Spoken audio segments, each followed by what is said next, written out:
When painting with watercolor, I like to use the white of the paper for the brightest highlights of the image. Sometimes this means just carefully avoiding areas with my brush, but sometimes no matter how careful I am, I may end up painting over that area inadvertently. Other times, I may want to apply a wash over an entire area that has some bright details inside it, like a starry sky. Masking those details allows me to brush freely over the entire area to make an even wash. I've used a few different brands of liquid mask over the years. This Schmincke Liquid Frisket is the one I like the best. To start, you have to find a brush you're not too worried about messing up. That's because the liquid mask will dry up and clog the brush hairs, and it's really difficult to clean off. Some people recommend dipping the brush in water or even soap water first before you dip it into the bottle, but this will also dilute it, so you may need to apply multiple layers.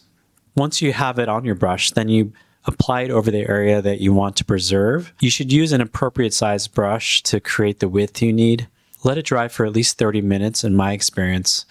You may want to wait longer just to be safe, but also be flexible with the outcome. It may not dry in a consistent mask. There may be spots. So that's just something you may have to adapt to. Inspect the area after it dries. If it looks questionable, just rub it off and do it again. Then finally, when it's to your liking and you feel like the area is covered enough, then just paint over it. Liquid mask is really best for smaller areas. The fast drying time means it may be difficult to control, and it may be difficult to fill in the areas to a degree of accuracy because it's basically liquid, so you may not be able to control it as well as you want to.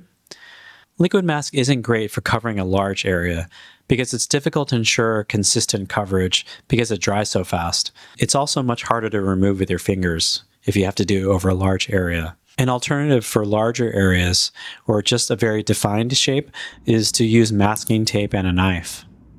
This requires pencil lines to guide you, but you can see them through the masking tape at least, and then you can just cut through the masking tape carefully, not cutting through into the paper. Use the knife to cut away at the tape into the exact shape that you need, and of course, just make sure your blade is new, relatively new, and sharp, so that you don't rip away more of the tape than you need to. This approach using masking tape, it's best when you need a very accurate mask.